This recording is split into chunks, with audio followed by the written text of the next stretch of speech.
ялахъя. Хүний нөөцийн энэ том арга хэмжээнд намайг урьсанд одоо би үнэхээр баярлж байна.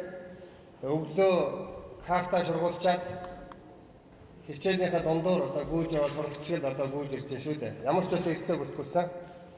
Яг төсөв үед хэлцэж байгаа ийм хэцүү цаг үе байгаа. Гэсэн хэдий ч гэсэндээ төсвөөс илүү чухал зүйл нь бол хүний нөөцийн асуудал, улс орны хүний нөөцийн асуудал. Мөнгөд байдаг бол улс орон сайхан болчих юм шиг бид андуурч явсан үе бий. Орж ирсэн мөнгө маань ерөөсөө тэр ангасан талд ингээд нэг ус ингээд зүгээр улгаад бүсдэг хөрсөндөө шигэхгүй явцдаг шиг Монгол улсын хүний нөөцийн бодлого байхгүй хүмүүсээ бэлдээгүйгээс болж өнгөрсөн магадгүй 20 жил одоо баахан далдсан уул удаар зөөсөн энэ мөнгө төгрөг орж иж байгаа хөрөнгө оруулалтууд бол өөр буцаад гараа ирсэн. Энд үлдээгүй, шингээгүй. Энэ учраас ийм том чухал арга хэмжээд одоо намайг үлсэнд их баярлж байна. Өнөөдөр бол яг вэ улсын их хурлын гишүүдээс энэ заавал нэгэн байх ёстой. Төрөөс энийг төрийн бодлогоор та бүхний дэмжлэгийг аваад сонгогдсон миний хувьд бол энд байна гэдэг нэр хүндийн асуудал. Энд төрөөс ач холбогдол өгч байгаа гэдгээ одоо илэрхийлж улсын их хурлын гишүүдээс энд одоо ирэх ёстой. Тэр утгаараа би ирж байна. Хоёрдугаарт бол одоо Тэгшмөрөн багш хоёр бол удирдлагын актанд хамт багшилж байсан нэг тэнхэд би ч одоо жуниор багш явахад энэ хүн ч одоо ахаг багш надад одоо яаж хичээл заах вэ гэдгийг зааж өгчээ да. Одоо Ганбаатар багш эднэргээд одоо Бясрангуй охин манай техник хэлэгч болж байсан намайг гарч яхад. Тэгээд дорж багш энд ирсэн байх хэрэгтэй да. Одоо энэ хүний нөөцийн гол асуудал ярьдаг хүн шүү дээ. Ирж байгаа үстэй тийм ээ. Дорж багшийн ярих юмыг би яриад яах вэ? Яг энэ одоо хөрөнгө оруулалт Монгол улсад шингийа гэвэл гэдэг тал дээр доржгоо бол одоо гайхалтай. Одоо өмнөөс нь яриад яах вэ? Тийм ээ? Технологи манайд шилжиж орж ирэхгүй шүү дээ. Нөгөө технологиг нь хүлээж авдаг хүн байна. Би та нарт нэг жишээ хэлье л да, жишээ. Ирланд за миний мэдхийн би яг тэр үед оюутан байсан. 97, 98 оны үед бол одоо гадаадын хөрөнгө оруулалтаар бол гайхуулж байсан. Та нар санаж байгаа бол одоо Америкийн Бушээс ахуулаад, Рейгнээс ахуулаад ихэнх ерөнхийлөгчд дандаа Ирландд хамгийн анхны ажилтаа хийдэг байсан. Европ руу орох анхны одоо түшиж газар гэж тооцдог. Тэгээд тийш хөрөнгө оруулалт зүгээр ингээд урссан. Европын зах зээл рүү нөгөө Европын хүмүүс тийм таатай биш. Яг л тэнд татварын болон хөрөнгө оруулалтын хамгийн нөгөө Монгол залуучуудын хэлбэр шавар хаан гэдэг шиг хамгийн сайн нөхцөлтэй. Би Ирланд оронд хайртай, Ирланд олон найзтай. Би Ирланд хүмүүсийг хүндэлдэг. Манайтай адилхан хөдөө аж ахуйн. Гэхдээ зүгээр нэг яг энэ эдийн засгийн хувьд ярьдаг том алдаа нь юу вэ гэвэл хүний нөөцийн бодлого алдсан учраас тэр том хөрөнгө оруулалтууд орж ирэхэд манайч тогооч ресепшн гурван Ирланд хүн босд нь Япон юм Америкт байдаг хөрөнгө оруулалтаа буцаагаад батлаа. Өөрөөр Англи ч юм уу, Голланд ч юм уу бусад орнууд адил төстэй хөрөнгө оруулалтын нөхцлүүдийг бий болгоход тэнд юу ч үлддэггүй. Ийм аюултай байдал Монголд бий болмааргүй байна гэдэг үгнээсээ би одоо бусад улс орны жишээний нэр мэр ярьчлаад одоо гадаад хүн амтан байж ах шиг байна. Миний санаа ойлгож байгаа юм шүү тийм ээ. Ингмээргүй байна. Бусдын алдааг давтмааргүй байна гэсэн санаа. Тэгэхээр яг вэ яагаад энэ дээр би ийм хөндөр ач холбогдол өгч та нар маань ямар чухал юм Монгол орндны ямар чухал амин судас юмыг ярьж байгаа вэ гэдгийг л би илэрхийлж баярлснаа илэрхийлэх гэдэг. Бас дахиад тэр нөө капиталистууд би капиталистуудын эсрэг хамгийн ярьдаг хүн шүү дээ одоо. Англи төгсчөөд капиталистуудын эсрэг ярина гэдэг бол тэдэнд авах сайн юм би. Маш одоо хаях болгоомжтой муу юм биш. Гялалцдаг болгон үнэт зүйл биш ээ гэж нэг айхтар үгүй шүү дээ. Африкт очиод толь харуулж байгаа Берлинд солиод авчирсан энэ үйл явц манай оронд бий болоосоо гэж боддог. Би тэднийг муу гэж хэлсэнгүй. Бидний их ашиг гэж юм байдлаа гэдгийг л би хэлхийг хичээдэг. Тэгээ энэ утгаараа бас л жишээ аваад ярьчээ л да. Сорос гэдэг супер капиталист хүн юу гэж хэлсэнийг би хэлье. Капитализм сохор түүний сохроор дагвал бүр сохорно гэх нэг үг байдаг. Тэр одоо би яг оныг санахгүй байна. 90-ад оны дундуур Английн би тэр үед яг оюутан байсан учраас мэдээд байгаа. 2.7 тэрбум долларыг Английн хөрөнгийн бэлчээс идчихэд би яг ингээ хожичоод гэх юм уу одоо ийчээд яг энэ чигээр би яваад байж чаднаа. Энэ систем сохор байна. Тэгэхээр сая одоо энэ лекцийнхаа би гол арга хэмжээнд оруулж би нэг санаагаа хэлсэн. Тойрч ярьсан санаагаа би шууд хэлье. Юу вэ гэвэл энэ эдийн засгийн хямралын үед одоо хямралаас гарах арга зам юу вэ? Юунаас болоод хямарчваа гэдэг дээр тэр мундаг хүн гоё үг хэлсэн. Дөнгөж саяхан CNN-ээр гарсан ярилцлаган дээр хэлсэн л дээ. Зөв яг би англиар тэр үгээр нь хэлчихье. Clear communication, better regulation гэдэг юм л дутаад байна гэж хэлсэн. Шин сэтгэлийн хоорондын ярилцлага, харилцаа ойлголцол сайн дүрм журм заавар хэрэгтэй байна л гэсэн. Манай орон яаж вэ? Үл ойлголцолоор дүүрэн бид юугаар баян байна? Үл ойлголцолоор дүүрэн. 50 метрийн цаан засгийн газар байдаг талбай дээр байгаа хүн юм ярья уулзъя гэхэд уулзахгүй байсаар байгаа л нөө буу шуундараа хөрчээ.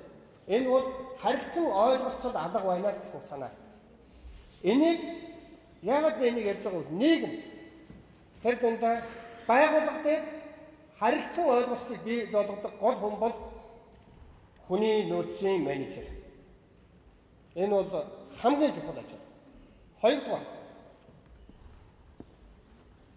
олон регуляц хэрэггүй, дүрм журм олон байхтай биш. Чухал хэрэгтэй. Харин капиталистуудын онолд бол дүрм журмгүй бай гэж заадаг шүү. Одоо Адам Смит. Төр хэрэггүй бай, хуульгүй бай, дүрм журмгүй бай гэж ярьдаг байснаас болж эдийн засгийн хямрал үүссэн. Одоо олон хэрэггүй дүрм журмны шаардлага байж болно. Ганцхан хэрэгцээтэй чухал дүрм журм бол зайлшгүй юм байна гэдгийг дээр доргоо хүлээн зөвшөөрч байгаа. Энийг байгууллага дээр хүний нөөцийн бий болгодог. Би энэ саяныхаа жишээг баталгаажуулаад тэгшээ яг иймэрхүү байдлыг хийж болж байна. Эсвэл зүгээр нэт хийгээл алга ташаа ингэж гарчих хэрэгтэй юм уу? Гайгүй сэтгэлээ онгойж ингэж яаж болно вэ? Би та ингээд нэг сонин харцхаар би гинт эвгүй өргөө явчихсан. Таны харц марц би ажиглаж шээс. За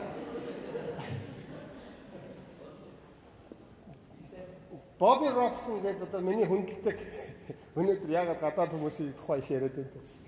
Бобби Робсон гэдэг миний хүндэлдэг одоо Англиг дэлхийн авраг болгосон хүн байдаг байхгүй. Тэр хүн Ньюкаслыг яг намайг оюутан байхад нэг 6 сар удирдсан.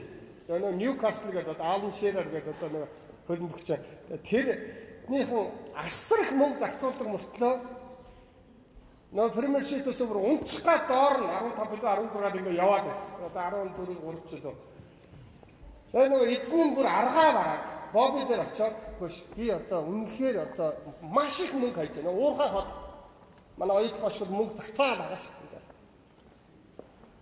Болохгүй яах вэ? Бобби окей би нэг оролдъё л болсон. 2 сарын дотор эхний зургаад орж ирсэн. Тэгээ Боббигоос дараад нь сэтгүүлч очиод асуусан байж та яагаад ийм гоё болов? Яагаад ингэж амжилт гаргав? Гэсэн Бобби маш энгийн юм хэлсэн. Би настай хүн та нараас одоо нуух юм юу вэ гэв би үннээ л хэлээ. Орой болгон паб руу дагуулж явахгүй юу гэж хэлсэн. Пивний газар руу явах нь шүү дээ.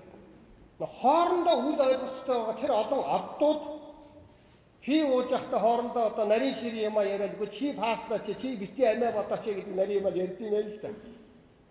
Байгууллага дээр ингэж чин сэтгэлийн хоорондын ойлголцлыг өндөрт гаргах юм бол итгэлцэл өндөрсөн байгууллагын хурд нэмэгдэнэ. Байгууллагын хурд нэмэгдэнэ гэдэг бол өнөөдөр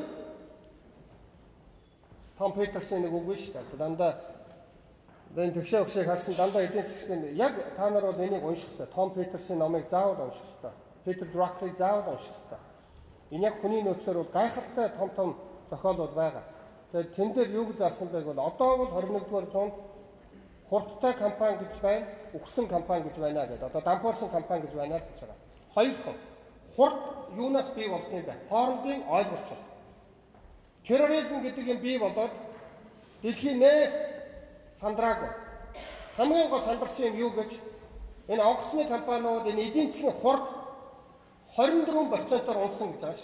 Та нар боддоо Израиль руу нисч очиход би Европоор нэг удаа очижсэн. 3 цаг нисч очиод гайгаар нь гарахын тулд 4 цаг болчихсон. Хамаг нөгөө онгоцоо ингээд бөмбөг байна уу гэж үзээд энэ тэр онгоцны компани менежментэд шалтгааллахгүйгээр хурдын хэд дахин бууруулж шít. Энэ бол нөгөө ашиг орлого хамаг амт нөлөөлж байгаа. Тэгэхээр улс орон компани хурдтай хөгжөөг бол хоорондын ойлголцол сайн байх хэрэгтэй, харцаараа ойлголцдог байх хэрэгтэй.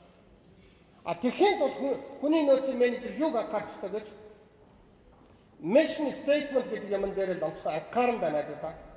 Mission statement гэхлээр манайхан нэг байгууллагын зорилго, морилго ийм утгагүй хэллэгээр битгий яа. Маш энгийн үгээр санаж явах үг гэж одоо Монголд гөм гоё үг байна да. Танай байгууллагын mission statement юу вэ гэж асуувал за одоохон хэлээч яа гэдэг ингээд сургуулгаа уудалдаг байхгүй. Юу гэсэн үг вэ? Энэ бол хүний нөөц чинь өөрсдөө бүгдөө ямар ч дүрм журмаар бүх юмыг зохицуулж чадахгүй. Дүрм журман дээр байхгүй зүйлийг яаж зохицуулах вэ гэвэл нөгөө санаж явах үгэндээ тааруулж хийнэ гэсэн санаа авах надад. Ханталаа би ойлгож тийм ээ илэрхийлж болж байгаа юм тийм ээ. Энэ хүний нөөцийн амин судсан. Тэрэн дээрээ л одоо Библи юм шиг тэрийг л бариад яваад байна. Библи гэснээс маш ухаантай нэг одоо 100 жилийн өмнө нэг за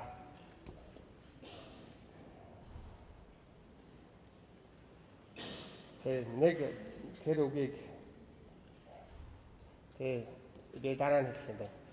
Юу гэвэл одоо өштэй хамт олоо хүний нөөцийн менежерийн 3-т анхаарах юм. Би сая чин сэтгэлийн хоорондын харилцаа гэдгийг ярьлаа. Дүрм журм ямар чухал юм бэ гэдгийг ярьлаа. Дүрм журмын дотор чинь хөдөлмөрийн гэрээ хамтын гэрээ гэж байгаа шүү. Одоо манайхан хөдөлмөрийн гэрээ хамтын гэрээ гэдгийг улсын байцаагч эрүүл үзүүлэндээ гэж сэлфэн дотор хадгалдаг бичиг болцсон. Үйлдвэрчний эвлэл гэх юм бол одоо ерөөсөө энэ шиг утгагүй хэрэг хүний нөөцийн үйлдвэрчний эсрэг одоо зүгээр тулуулдаг. Сайн менежер үйлдвэрчнийг тэр хөдөлмөрийн контрактыг ашиглаж ажиллаа хийлгүүлдэг шүү дээ. Та нар мөнгө өгч байгаа. Тэр өгч байгаа мөнгөнийхөө төлөө ямар шаардлага тавьж байгаа вэ гэдгээ цаасан дээр буугаад гэрээ хийх юм бол хүний нөөцийн менежер гом амар ажиллаа. Та нар тэр контрактыг ашиглаач. Арх уухгүй шүү, ажилласаа таслахгүй шүү. Инээтрэ гэдэг ямаг тэр контрактанда оруулж өгдөг. Энэ том давуу талаад үйлдвэрчнийг хэн байгуулсан гэж капиталистууд өөрсдөө байгуулсан шүү. 208 жилийн өмнө яг Чикаго, Лондон хоёр булаацлал да хоёулаа анх бид байгуулсан гэж ярьдаг. Үгүй. Би Лондон гэдэгт нэтгэдэг. Тэнд байгуулсан. Тэгэхээр тэр яаж анх байгуулсан бэ гэвэл ерөөсөө ажилчдыг хариуцлагатай болгоно, хамтарч бүтээмжээ дэвшүүлье гэдэг ийм хоёр өнцгөр бий болгосон. Та нар хатаа productivity бүтээмж гэдэг юмыг дэвшүүлье гэж та нар яриад байна. Өдөрт 100 талах, за цаг 100 талах үйлдвэрлэдэг одоо аж ахуй нэгж яаж цаг 150 хийх вэ гэж бүтээмжээ дэвшүүлэх гэж бодож байна, ярьж байна. Та нар нэг тийм ноу хау инвеншн инженер хурж ирээд тэр бүтээмжийг чинь дэвшүүлдэг. Маш олон хүмүүс тэр зохион бүтээгч инженер хүн хурж ирж бүтээмж дэвшүүлнэ гэж боддог андуур. Яг тэр талхыг барьж байгаа тэр ажилчин хүн чинь өөрөө бүтээмжийг дэвшүүлдэг.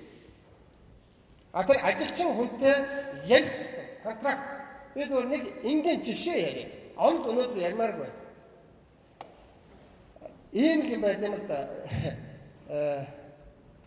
Капиталистууд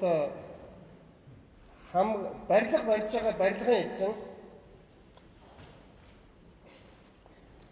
хамгийн ихэнд мөнгийг ажилчин хүнд өгч юм үлдвэл хамгийн сүүлд өөрөө авдаг гэж нэг үг байдаг. Тэр яагаад вэ гэсэн яагаад вэ гэвэл барилга баригдаад дуусахад барилга надад үлдэн ажилчид дараагийн барилга руугаа явдаг гэж байгаа шүү. Гол ашиг бол тэр бизнесийн өөрийнх нь брендинг. Манайх өнөөдөр хэдэн төгрөг олгоо гэдэг нь гол биш. Би ундаа хийдэг байлаа. Ундаагаараа өнөөдөр би хэдэн төгрөг олгоо гол биш. Нийт Улаанбаатарын ундааны зах зээлийн 50% би хэмжээнэ үү? Эх жил би 60%. Урт хугацааны худалдан авагчдыг бэлдэн гэдэг нь өөрөө бизнесийн зорилго болохоос биш. Өнөөдөр өвдөл цогдол хийж ингэж мөнгө олох явдал бол бизнесийн зорилго биш. Тэгэхээр энэ дээр хүний нөөцийн менежер чинь хамгийн супер оролцдог байхгүй. Яг гэвэл босстой тайлбарладаг байхгүй. Гүйж өнөөдрийн ашиг яах вэ? Дарга чинь хүмүүстэй хөрөнгө оруулалт хийлтэй.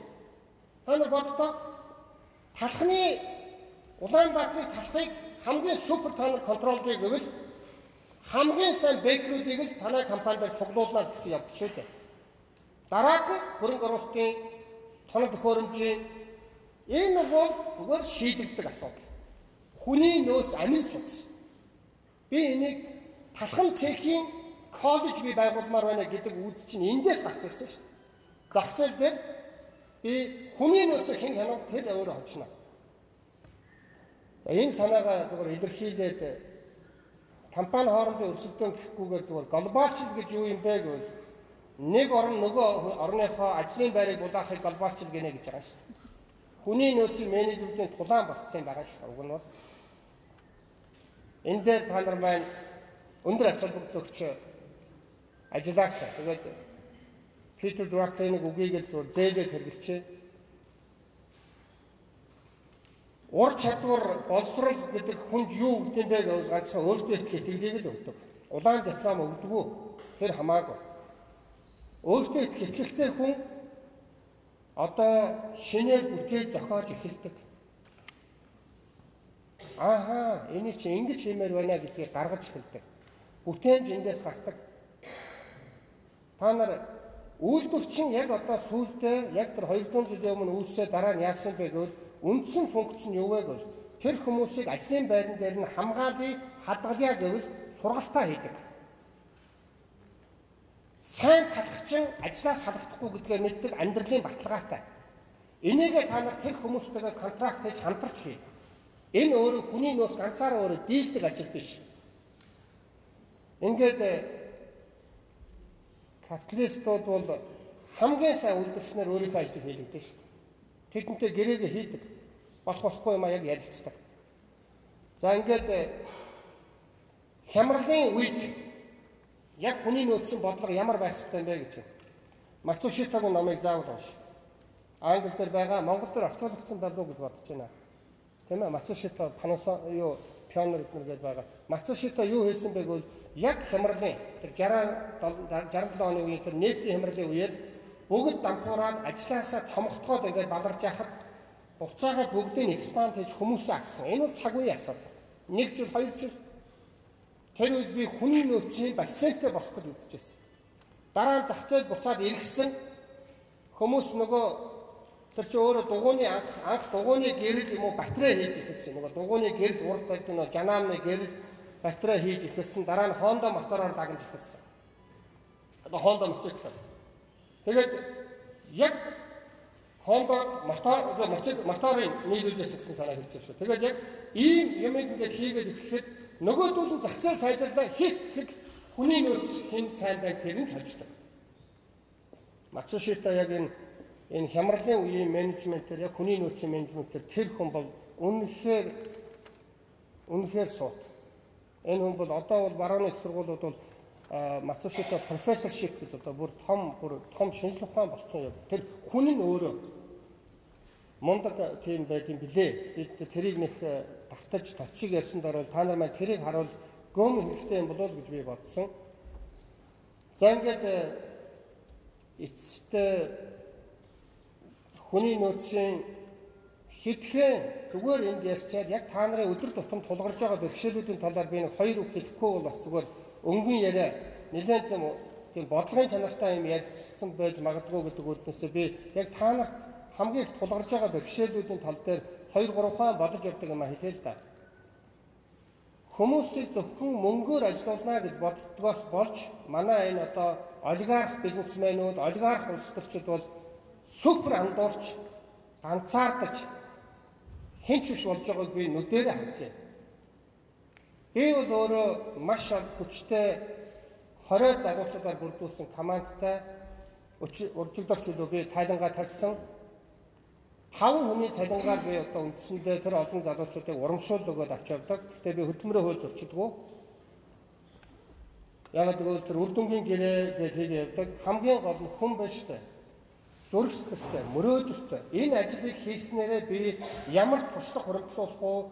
Би ямар хэмжээнд би хэн болж өөрчлөх үү гэдгийг аягүй сайн ойлгох юм бол дандаа мөнгөөр контракт хийхгүй. Amnesty International гэдэг байгууллага одоо дэлхийд төрийн бус байгууллагуудын хамгийн баян нь $15 тэрбум 3 жилийн өмнө байсан. Би одоо сүүлийн тоонуудыг хараагүй. Amnesty яаж хийсэн бэ гэвэл хоёр сэтгүүлч залуу хийсэн шүү дээ. Юу ч хулгай хийгээгүй, хүн зодоогүй, ямар ч гэмт хэрэг хийгээгүй мөртлөө хүн шорондож хоригдож байна. Тэр хүний хийсэн ганцхан юм бэ. Тэр хүн бусдаас өөрөөр бодсон. Тэрийг хүнтэй ярьсан. Улс төрийн хоригдлуудыг өмөрөх тэр өнцгөө ингэж гоё гаргаж ирээд тийм ээ? Улс төрийн зүгээр л илэрхийлэл шүү дээ. Үжил бодлын идеологи. Ингэснээрээ тэр хүн сонин дээр хуульчдаа би та нарт мөнгө өгч чадахгүй нэ. Гэхдээ би та нарт туршлага нэр хүндийг чи би өгч чадна. Сайн хуульчид бол дандаа нэр хүндээр дараа нь мөнгө хийдэг. Дараа нь та нар мөнгө хийн үү байна өөрсдөө мэд. Одоо бол Amnesty одоо би өмгөөлөгчөө гэдэг бол одоо энэ бол маш том брэнд бий болгосон. Хүний нөөцийн менежерийн үндсэн ажил бол манайд орж ажиллана гэдэг бол супер туршлагатай болно, амьдрал баталгаатай бол чи өөр хүн болно. Энийг ойлгох ажил. Тэгээд Amnesty-гийн хуульчд бол тэнд үн төлбөргүй ажилладаг. Дараад нь маш том одоо олон улсын том хэрэгүүд дээр ялалт байгуулсан ч байгуулаагүй чамаагүй тэр хүмүүс бол маш том туршлагатай нэр хүндтэй болдог. Дараа нь тэр хүмүүс мөнгө олохын баталгааждаг. Манайд яаж ялангуяа би өчигдөр ширхэг хотод дээр лекц уншсан. Эрхцүүлчтэй мэрэгжлээ битгий худалдаач. Өнөөдөр ямар хайрцагтай байна. Зүгээр бие үнэлэгч юм шүү дээ. Бүгдөө биш байх л та.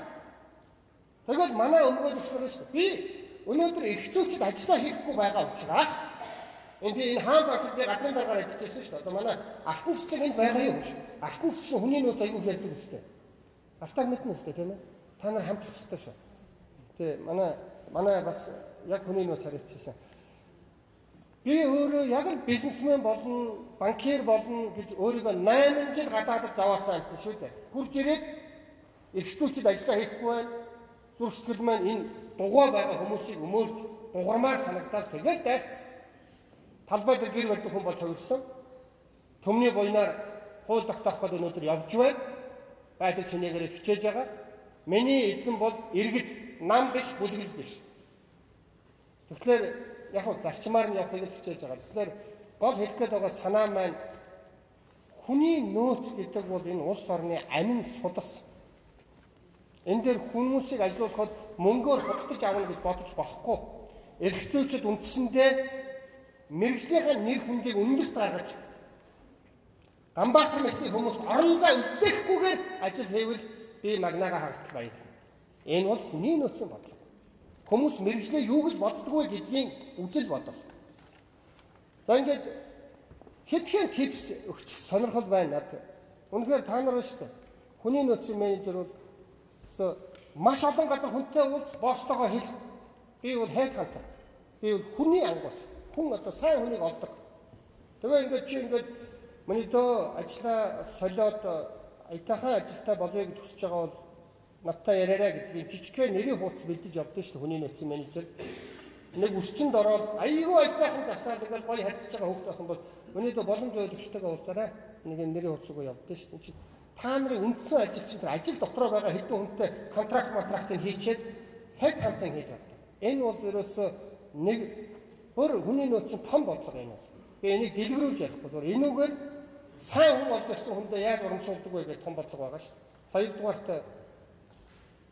та нараар бол одоо үндсэндээ хүн халуулах ажил хийх гэж байгаа юм шиг л нэг дарга нар харьцаж байгаа бол энэ хамгийн том алдаа. Өөрөө тэр өөрөө муухай танил талаараа хүн авчаад халах болох дээр чиний ажил халаач гэдэг ингээд нүгэл хийлгүүлэх гэж магадгүй. Миний аав нэг надад нэг хэлжсэн зайлвал аваа би аав хоёроо их багтдаг. Тэгээ нэг хөөхд байхад танаа ээж юу хийдэг вэ гэхээр порцын тагаач гэдэг байхгүй. За тэр порц гэж нэг гоё юм байна гэдэг.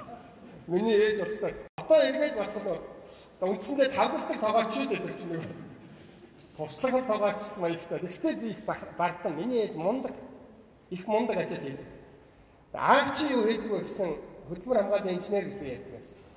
Хөдөлмөр хамгааллын инженер их гоё юм байдаг даа гэж бодоод нэг удаа аваас аваа хөдөлмөр хамгааллын инженер гэж яг юу хийдэг бэ гэсэн. Хөхөө аавын оролцоогүйгээр тэнд нэг хүн галтраад нас орчвол аавын шоронд явна гэсэн үг шүү дээ гэжсэн. Маш ингийн ойлгож байсан юм ингийн зөв тэр шиг хүний нөөцийн ажлыг өнөөдөр эзэдүүд буруу ойлгож байна. Энэ бол бизнесийн амин судас юм аа. Манай компаниудад хэн хамгийн их том супер одоо мэрэгжилтэн гэж бодож байна та нар? Нябонууд. Нябонууд даргаагаа атгсан байх тохиолдол их байж шүү цаашаа. Энэ хамгийн буруу юм. Нябо хүмүүс уурлах байх яана. Нябо хүнддэг. Гэтэ ирээдүг бол маркетинг хүний нөөц соёл авчаад байна дааг нь бол. За тэгээд та нарын би нэлээд олон та нарын бэрхшээлийг шийддэг аргачлалуудыг бичсэн байсан. Би цагаа хэмнээд би ерөөсөө ганцхан хэлж. Тэгээд ерөөсөө хоёр юм хэлэхгүй бол бас арайчтай ганбаат байна. Нэг нь бас зайлшгүй хэлмээр юм байна. За тэр хэцүүг нь эхлээд хэлчихье. Гадаадын хөрөнгө оруулагч нартай гэрээ хийхэд биш үү тийм ээ. Хамгийн гол нь чи Монгол хүмүүст яаж хөрөнгө оруулалт хийх вэ гэдгийг асуудаг шүү дээ. Уг нь засгийн газрын үндсэн ажлууд. Одоо Монголын улс төрчид яаж юм гэсэн ерөөсөө залуучуудыг проблем гэдэг нүдээр харж байна шүү дээ. Үгүй ээ. Боломж болцоо гэдэг нүдээр харлах гэж би хэлээд байгаа шүү дээ. Энэний чинь хүний нөөцийн менежерүүд хичээл зааж байгаа шүү дээ. Та нар маань одоо улс төрчид хичээл зааж боломж болцоо. Тэгээд оюун толгойн гэрээ дотор шүү дээ тийм ээ 10,000 ажлын байр бий болно гэж супер гоё юм ярьчихсан. Та нар хартаа хэдэн цент олох вэ гэдгээ центээр нь тооцдог мөртлөө хэдэн хүнийг ажилуулах юм? Тодорхойгүй 3600 гэдэг нэг тоо нэг юм сургаар явдаг. Гэрээн дээр байхгүй. Энэ өөрөө гэрээн дотор заагддаг зүйл. Хэд хоногоор ажиллах юм? 3 хоногоор ажиллаад явуулчихсан дээр ажилласан гэж тооцсон шүү дээ. 6 сар ч юм уу. Ямар хөдөлмөрийн нөхцөлтэй ямар сертификат та нар яг шаардаад байгаа? Ямар ур чадвар шаардж байгаа? Үүний төлөө та нар яаж Монгол залуучууд хөрөнгө оруулалт хийж тэр хүмүүсийг бэлдэх гээд байгаа? Одоо та нар хардаа гэрээ байгуулагдаад 4 жил болчихлоо. Одоо өнөөдөр аль хэзээний 4-5 мянган хүнийг одоо бэлдсэн байх шээ. Темсүүдэд бэлдэж байгаа шүү дээ гэж ярьж байгаа. Энэ темсүүдэд бэлдэж байгаа оюутны хөрөнгө оруулалт яаж ингэж боловсролын яамны сайдын ажлыг булаацуулж байгаа гэсэн үг шүү дээ. Гараад ирсэн хүнийг оюутнаар ажилуулахгүй гэсэн санаа. Энэ хүний нөөцийн хөгжлийн гэрээ Монгол улсын амин чухал зүйл. Өнөөдөр би 5 жил энэ гэрээг шаардж байна. 2007 оноос хойш шаардсан. Энэ гэрээ нь бол зүгээр гэрээ манай хөрөнгө оруулалтын гэрээний салшгүй заалт. Өнөөдөр хүний нөөцийн менежерүүд та нар хатаа миний нэг найз ямар ч эрсдэлгүй гэрээ гэж хэлсэн. Маш олон эрсдлийн нэг нь хүний нөөцийн менежерүүд та нарыг маш хүнд байдалд оруулж ялангуяа цахилгаан станц, сайн барилгын инженер, гагнуурчнуудыг тэд хүнээ бэлдэхгүйгээр та нарын хүмүүсийг ховс орж байгаа. Энийг дач дизиз гэж яриад байгаа шүү дээ. Энийг сөрөг хамгаалж та нар юу хийсэн, юу шаардсан? Өнөөдрөөс эхлээд та нар нэг малгайдаа хүчтэй нэгдэж, нэг тийм хүний нөөцийн бодлогыг төр засаг руу шахаж шаардна гэж ойлгож байна. Би тэрний эрсдэлтэй байгаа ажлуудыг надад өгөөрэй. Сумныхан зэг болоход би бэлэн байна. Гэхдээ ганцхан зэг ажил хийхгүй шүү дээ. Ард нь тэр их бие үд мүд хэрэгтэй шүү дээ. Тэрэндээ та нар маань хамтарч ажиллавал би магнаага хаагах баярлалаа. За та нарын хамгийн том проблем бол хүний нөөцийн менежерүүд хамгийн том проблем бол байгууллага дээр од бий болох явдал тийм үү? Би зөв хэлж байна. Нэг од байдаг шүү дээ. Надгүй бол энэ компани зогсон шүү дээ. Эсвэл би буруу ярьж байна. Ийм од бий болохоос банк сэргийж та нараас 1-2 хүний цалин гарсан ч бүр зүгээр гарсан ч хамаагүй. Од болох гээд байгаа хүний хажууд дараагийн 2 номерын 3 номерын замыныг бийддэг шүү. Дандаа дагалдагч одыг бийдэг. Та явж болно, тэгвэл дараагийнх нь над байгаа гэж. Та нар хүний нөөцийн менежер гэж юу вэ гэвэл одоос хамааралгүй байх бодлого юм байгаа шүү. Байгууллага болгон дээр байдаг бэрхшээлүүд байна. Ингээд өнөөдөр одоо нэг олон жил өөрийгөө бизнесмен болно гэж бэлдэж нөгөө зовоосон хүн чинь нэг жоохон сурсан юм хүн амьтанд ярина гэхлээр бөөн баяр байдаг шүү дээ. Гүүгээд ороод. Тэгэхээр хэлбэлээ ба. Нэргөө атраа. Зохион байгуулагч нараа намайг ингэж сэтгэлээ онгойлгож та бүхэнтэйгээ мэргэжилт нөх дандуудаа одоо бизнесийн чиглэлийн хамт олон та бүхэндээ сэтгэлээ онгойлгож урам өгч санаа бодлоо хуваалцаж хамтран ажиллахаа илэрхийлж бас төр түшиж яваа. 76 гишүүн өөрсдөө зарим нь төр гэж өөрсдөө ойлгоод өгөхгүй шүү дээ. Төр бол ардагддаг их ашиг. Харин бид бол төрийн түшээ буюу та бүхний зарцын хувьд энэ дээр би маш их чармай зүтгэн даалгавраа сайн өгөөрэй гэдгийг одоо илэрхийлж байна. Баярлалаа танд.